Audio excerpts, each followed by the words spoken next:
Alright, AGS1, today we're talking about 3.2, floating down the river. Before we get to the main problem for the day, we have some vocab that's going to be coming up throughout this module a lot. We've already used the word domain, which refers to all the possible inputs or X values. So maybe we should put that word inputs in there as well. All the possible inputs that can go into the function or the graph. A new one we're going to start using is the range. The range is similar to the domain, but you kind of have to turn your thinking sideways. Instead of all the x's that go into the function, it's all the y values, or you can call these outputs that come out of a function. We're also going to start talking about maximums and minimums. Maximum is just the largest possible y value. Has nothing to do with the x's, only the y's. And the minimum is the largest possible, or excuse me, smallest possible y value, or the lowest, whatever you want to think of that. We're also going to talk about when graphs are increasing versus when they're decreasing. So increasing is when a graph is going uphill. Decreasing is when your graph is going downhill. Please notice that with both of these, you always read a graph from left to right. So, the same way you read a book or a sentence, you read a graph the same way. You start at the left and you move right. Our essential question for the day, here, I'll put this in. What key features can I describe about a graph? So, I thought I would start with this graph I made up right here. And then we're going to describe all those things that we just talked about with it. So, I was looking at the notation that they used. Let's talk about the domain first. So, notice that, I'll use my highlighter, just in terms of x's, if I trace like where the graph starts in terms of x, it starts here at 1. And then it continues like to hit all of these x's, 1, 2, 3, 4, and everything in between as well. So it's continuous. It's hitting all those decimals in between. So it hits everything up to 7, and then it stops. So the domain is this range of values right here. It goes from 1 up to 7. So it starts at 1. It goes up to 7, and it hits every single real number in between. Here's the way you can write that. We're going to write a bracket on 1, and then go all the way up to 7. Now, I'm using a bracket when it includes the number. So a bracket means it includes 1, and it includes 7, because these dots right here are filled. They are not open, so that means that it is part of the domain. Now the range, you have to kind of turn your head sideways and think about just all the y values that it's hitting. So if I trace over to the y-axis, please notice that the first y value it hits is at 2. So, if I keep tracing all these, it's going to go up to the top here at about, well, not about, it's going to hit 10.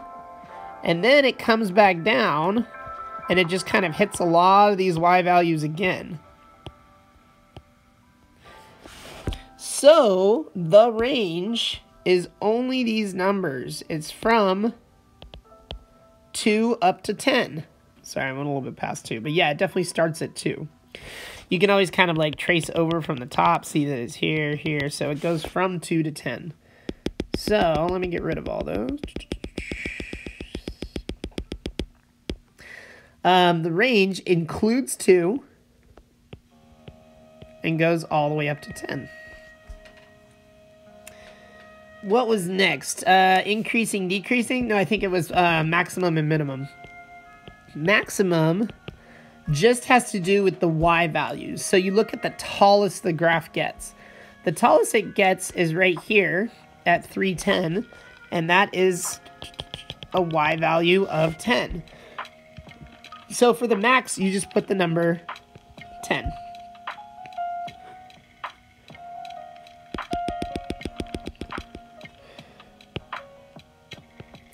For the minimum, you just think about the y values in terms of how small this graph gets. So I realize like the end of the graph is over here, but notice that this y value 3 is bigger than this y value of 2. So the minimum is just going to be at this point right here, and it's a minimum of 2. So for the min, it's just the number 2. Now, increasing versus decreasing. This is where it gets slightly weird.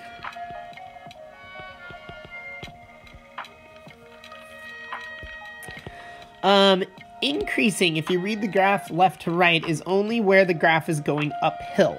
So, if I start here, it's going uphill, uphill, uphill. It starts to go slightly less uphill, but it still is going uphill. No, don't go flat. So it's uphill, uphill, uphill, uphill, uphill, right until this point right here. And then right at the top, at this, like, I meant for this point to be right at the top of the mountain, it's not going uphill or downhill. So in terms of the x's, this whole uphill action starts at 1 and then stops at 3, but it doesn't include 3. Because it's not truly going uphill at 3, it's just flat up at the top, we have to go all the way up until 3, but not include it. Here's how we write that. You go that it includes number 1, so it starts here, and then goes to here. It's like everything in between these. So it starts at 1 and includes 1. But then it gets up to 3, but does not include. So we're going to put a parenthesis right there. So this means does not include the number.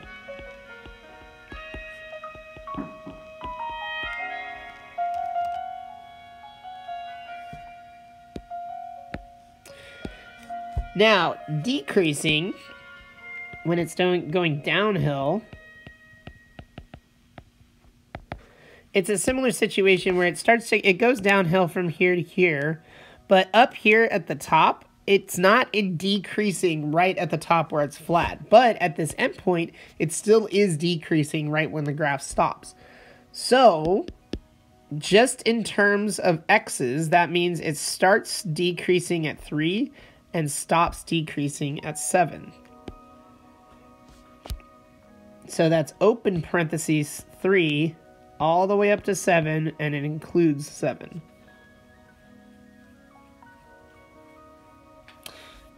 So let's maybe write a little quick note that parentheses means not includes,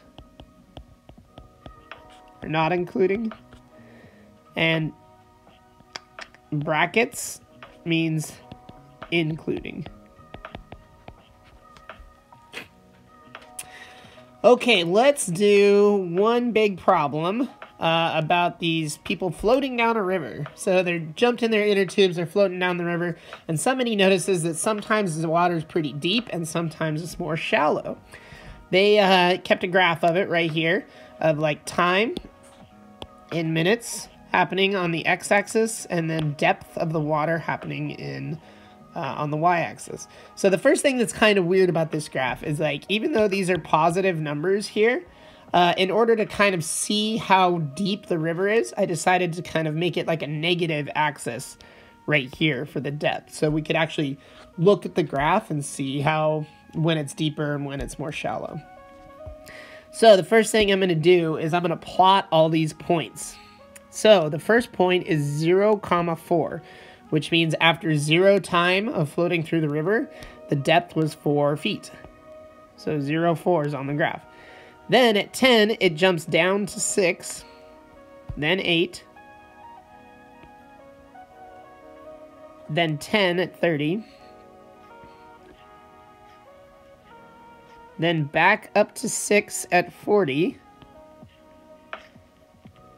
then to 5 at 50, then 4 at 60, and 5 at 70, 7 at 80. I think that's 7. Yep. 12 at 90. Whoa, big dip there. And then 9 at 100 here. And 6.5. Wow, in between. 6.5 at 110. So right about here. And then back to 5 at 120. So the first thing we can, because this is a real world problem about the riverbed, I think that the riverbed is going to be continuous. That it's not going to be like chunks of depths, that you could actually say that it, exists in between the points. So you can connect the dots with this and kind of make this sloping riverbed that touches all these points.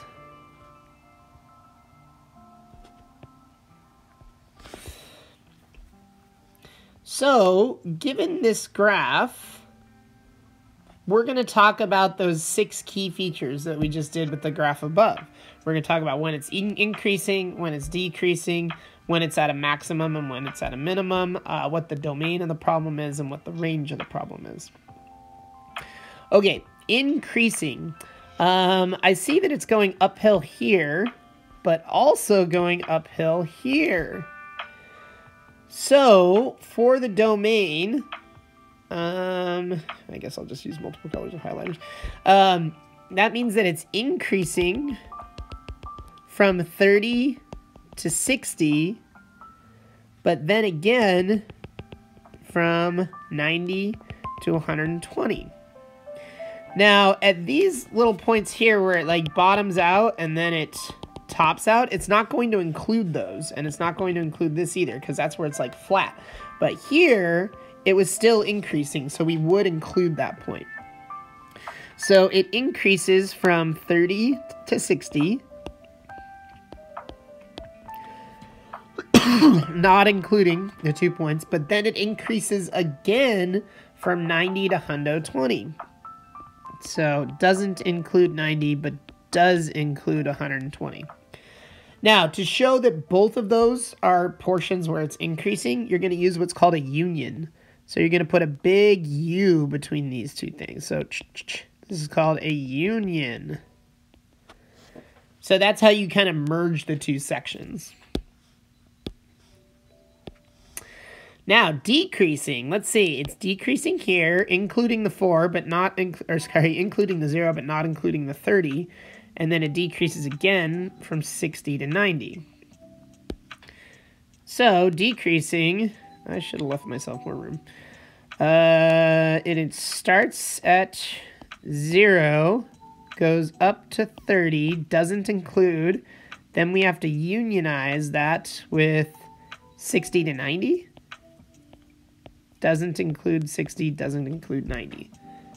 So that's where the graph is decreasing. The maximum is when the graph is at its tallest or highest. So I think that's at 4 right here. That's as tall as the graph gets. And then the lowest is here at 12. So the minimum is going to be 4 and the maximum is going to be 12. I guess we could put our units. Feet. So minimum 4 feet deep, maximum of 12 feet deep. No, I switched those mathematically. I'm thinking river style. Sorry, guys. The minimum, let me get my highlighter again, would actually be here because this is the lowest the graph gets. And then this is the tallest the graph gets. So the minimum is going to be 12 feet and the max is going to be 4 feet. I know this is weird to say in terms of the river, but if you just look at the graph from a mathematical perspective, the lowest it gets is the minimum, and the tallest it gets is the maximum. Okay, domain. Well, the graph starts... So many highlighters. Let's go green this time.